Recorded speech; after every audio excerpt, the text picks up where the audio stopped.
Today we have the play Macbeth by William Shakespeare. William Shakespeare, as you know, is the greatest playwright of all time, the greatest writer that English literature has seen. Macbeth, as well as all his other plays, whether they are tragedies or comedies, all of them lend to great visual imagery, great cinema, and great dramas, plays have been played all over the world.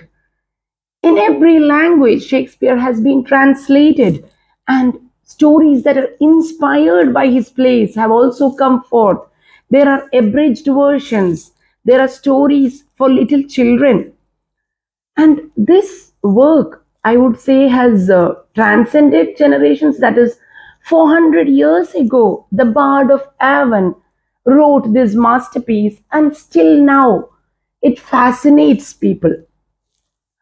So now I would say that even if you were not watching a play or not having seen a cinema, even so, just as the Bard of Avon was so extraordinary, had such a talent to present such a play, so too each student, each one of you reader, you too are gifted in that your mind can be that globe that was present 400 years ago. Your mind is that theater. It is a mind that can, you yourself can cast the actors. You can present the dialogue. You are the gallery and you are the audience. Nothing beats our imagination. And so I would say that yes, you need to read it. No matter how much you have seen, how many plays you have seen, you still must go into the original text and understand each word. And what a wealth of imagination. The play that you make in your mind, I feel, would be superior to anything that has been ever played. And that is the gift of the literature student. So today I would go into the story in a very simple manner. What is the story of Macbeth? As a student, you would be asked to look at Macbeth through the post colonial lens, through a feminist perspective, through a post-modern perspective, through a psychoanalytic Freudian lens. But whatever prism you may try to look at Shakespeare through, it is my belief that you will not be able to limit him, not be able to box him or categorize him. You will end up looking at him only through the lens of being human. So, Macbeth is a story of tragedy, Macbeth is a story of ego, Macbeth is a story of pride, of greed, but at the end of the day, it is a story of being human. This is essentially a part of human history. So, let us listen to this story as you listen to any fairy tale. Once upon a time, long, long ago, in medieval Scotland, there lived a king. His name was Duncan, Duncan the Meek. Just like you have heard of Alfred the Great and Ethelred the Unready. Once upon a time lived Duncan the Meek. And from his very name, you know that he was gentle and timid and meek and mild. And in his country there was Athane, a general, a warlord, and his name was Macbeth. And once, when there was an uprising from Norway against Scotland, here, dear student, you will start thinking about the geography of England and Scotland, and pray we should go into that too. But now let us remain with our story that Norway attacked Scotland, and under the great leadership of his two able thanes, Duncan the Meek was able to defeat Norway. And who were those two great generals? They were Macbeth and Banquo. And as these two thanes, these two great warlords with their swords, they were coming back happy, glad, proud. They were going to be received by their king. And that is when they saw something very strange, something inhuman. There were standing three witches. I believe they should be called witches. Shakespeare refers to them as supernatural elements. They looked, yes, they looked like women, but they had awfully long beards and they wore such garments that seemed to be supernatural and eerie, and everything around them was surrounded by darkness and evil. And they spoke to each other, and the very air was filled with evilness. And yet they looked fairly upon Banquo and Macbeth, and they hailed Macbeth, and they said, "Hail, Thane of Cawdor! Hail, Thane of Glamis! Hail, King hereafter!" And Macbeth was surprised. He was quite shocked. "I am the Thane of Glamis, I know that, but I am not the Thane of Cawdor, nor am I going to be the king." And then Banquo, he was not perturbed. He simply looked on at the witches calmly, and they looked at Banquo and they said, "Much happier than Macbeth, but far lesser. Greater than Macbeth, yet lesser." And Banquo said, "What does that mean?"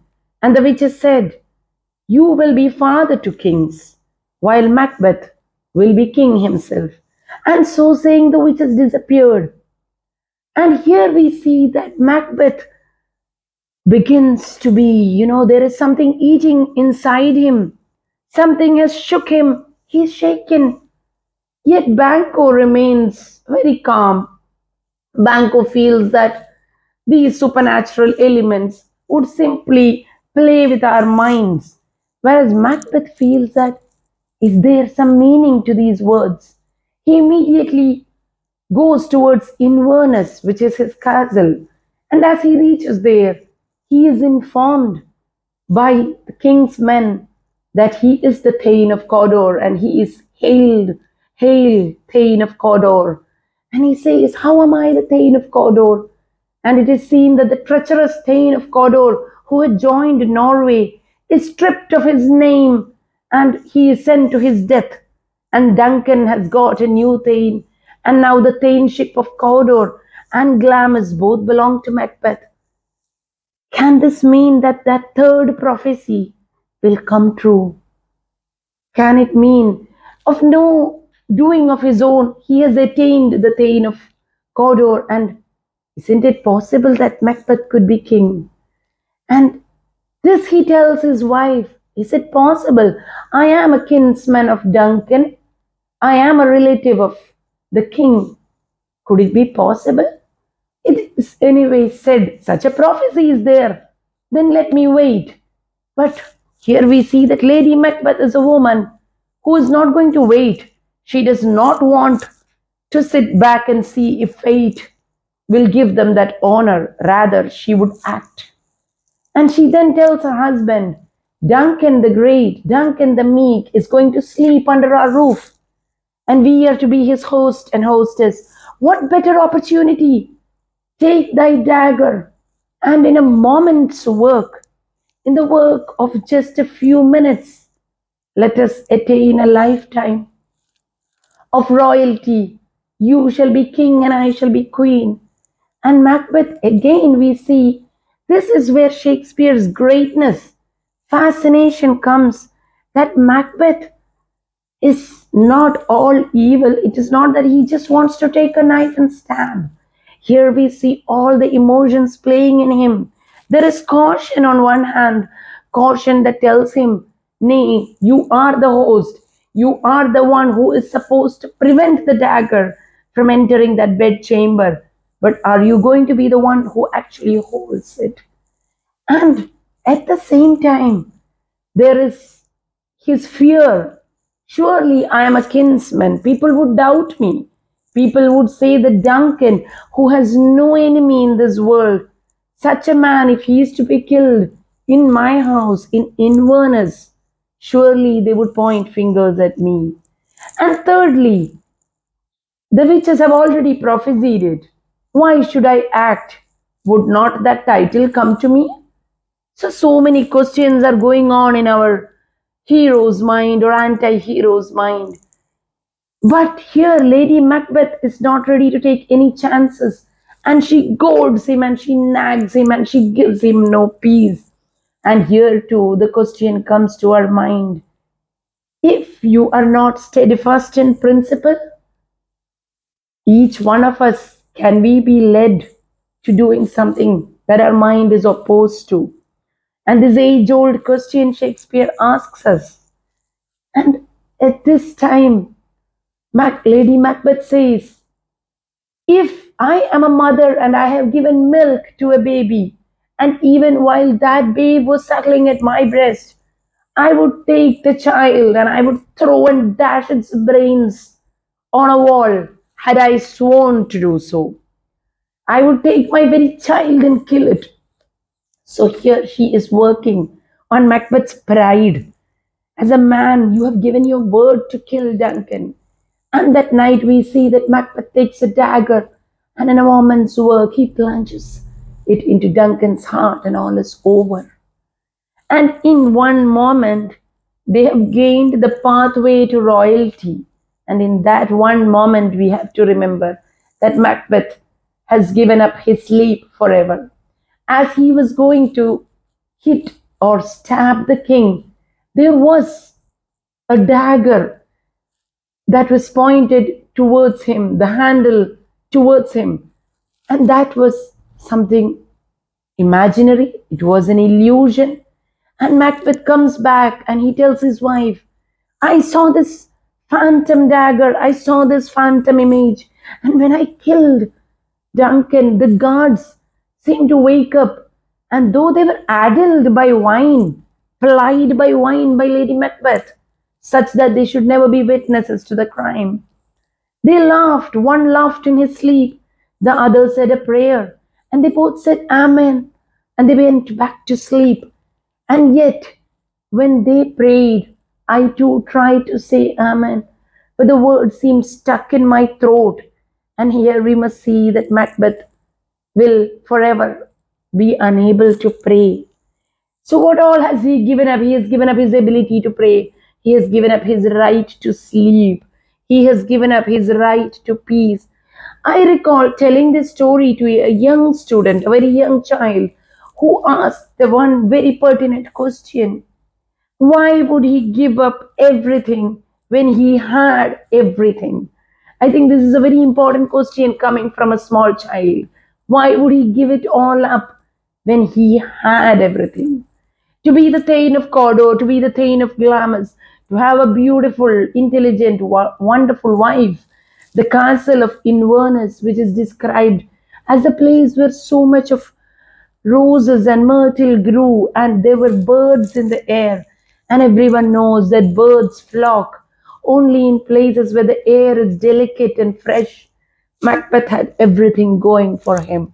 And in one stroke, did he win everything or did he lose everything? This is a question that generations have pondered and have, everyone has been struck by the tragedy of it. And yet, how many times has this happened in history? How many men have killed their kings or their lords, or how many have taken the position of one who is like a father to them? How many have cheated? And even today, we see in governments how much of cheating and plundering has gone and is going on. Does this ever have an end? Isn't this play being played out everywhere all over the world? And at that moment, the two sons of Duncan, Malcolm, and Donalbain, they rush away, they run away to Ireland and England. They know that it is no longer safe to remain under this great lord's house. And they would be suspected, maybe they would be suspected of killing the king. So many possibilities are there. And it is at that time that the Thane Macbeth, the most loyal warrior to Duncan, in his mind suspicions arise and he comes forth to inquire. But then Macbeth quickly kills the two groomsmen. He laments the death of Duncan and he does not want to leave any witness whatsoever.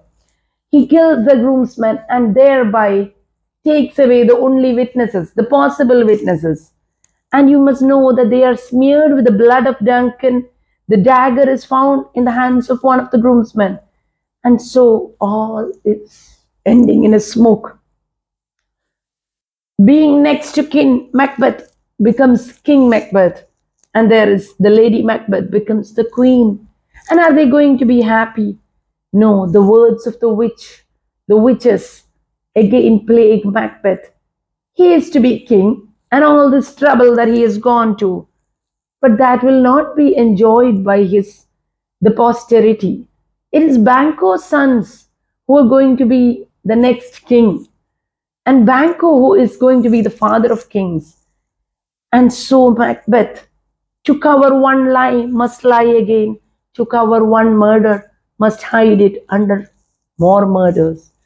And there we see that he throws a feast and calls all the lords, and he gives them a great feast. And on the path that Banquo comes, he places assassins, and Banquo is killed. But then Fiennes, his son, flees away to England. And the assassins say that this is merely a boy. And they come back quite happy, quite, they are feeling that their duty is fulfilled. And Macbeth, but has that nagging feeling that the offspring of Banquo still lives. But at the feast, Macbeth makes a great show and he says that, oh, I wish Banquo could have made it. Why hasn't he come? I'm very sad at his negligence. I am made unhappy that my friend has not come. And again, the pertinent question comes, was it fair to kill so good a friend? And is such a friendship ever to be won? Is that friendship, that stain of killing your friend, will it ever be repaid? Will any amount of riches suffice? And all these questions will come to us as the reader and the listener. And in all of Shakespeare's plays, we can say that as somebody speaks, there is a listener on the stage giving all his attention, just as Macbeth gave to the witches. And so too we, the reader, are all ears to the dialogues that come forth from Shakespeare. And here, suddenly there comes the ghost of Banquo and sits on that very seat that is kept for Banquo. And Macbeth is startled.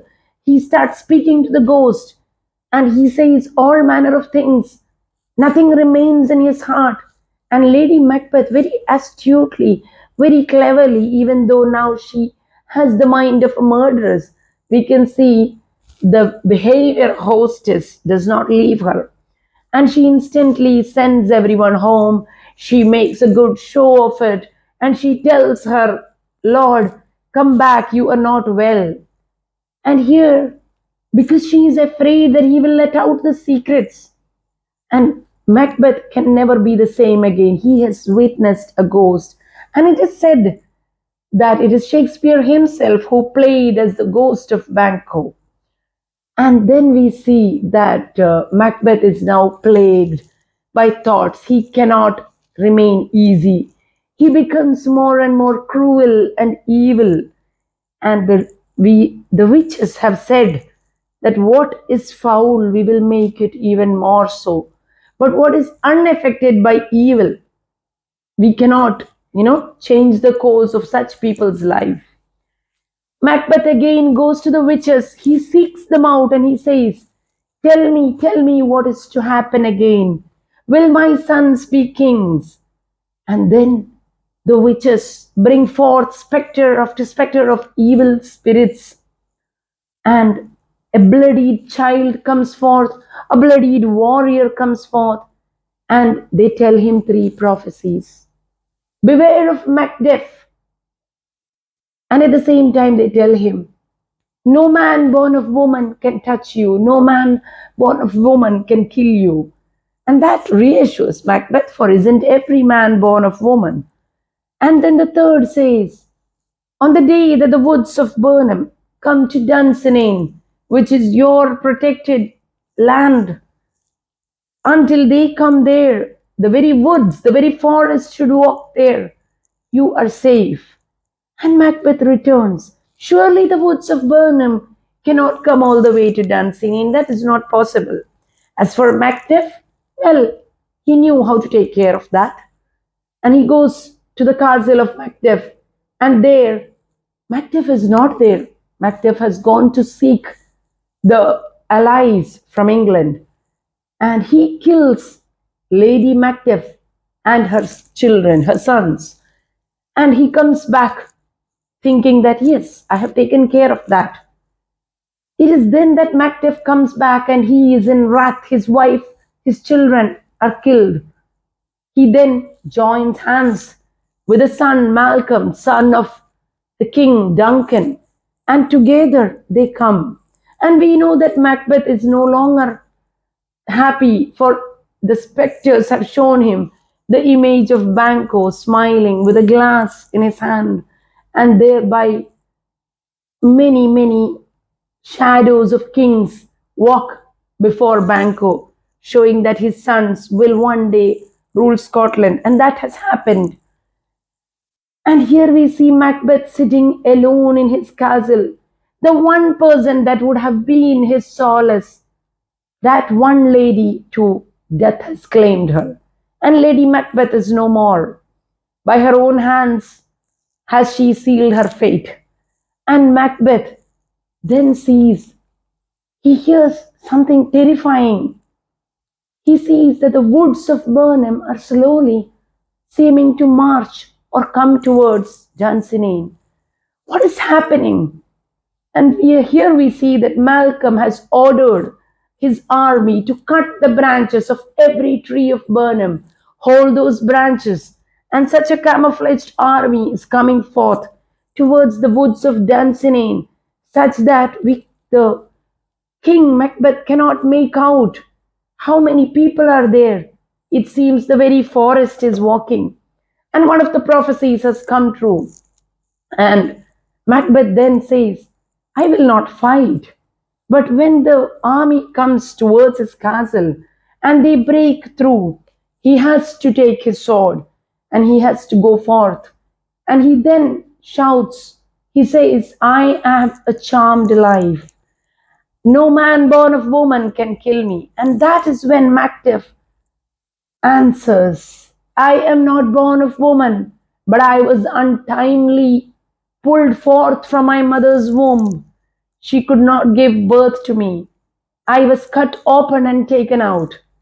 And then that the equivocation of the witches there, the paradoxical words strike Macbeth. And this is what soothsayers, what all manner of astrologers, and those who look at palm and read, or they look at the face and read. Can we say that all these people who seem to see the future, can they lead you into goodness? And even now we see that there are parts of the world that would still practice in evil incantations and black magic and such like. And that was there then, and that is there now. And here Macbeth then says, I will not fight thee. And Macbeth says, so be it, surrender, and you shall be called and pointed at as a traitor. And in this last moment, we see that Shakespeare gives his anti-hero the dignity of death. For then Macbeth says, I will have the dagger rather in my chest, not on my back. And I will have it with my armor on. I will die the death of a soldier. And there he perishes as a soldier. And here Macbeth places the young Malcolm on the throne. And Scotland once again knows peace. And it is there he is the ancestor of the far later on we see that there comes in the future a king who would unite Scotland and England and rule peacefully. And this is the tragic tale of that Thane of Glamis, that Thane who could have listened to his conscience, but his ego and his greed overcame him. So this is the story of Macbeth, and soon we will be going through it chapter by chapter and going through all those quotes. And I believe that each of you can be the writer and the playwright of this gory, bloody fairy tale.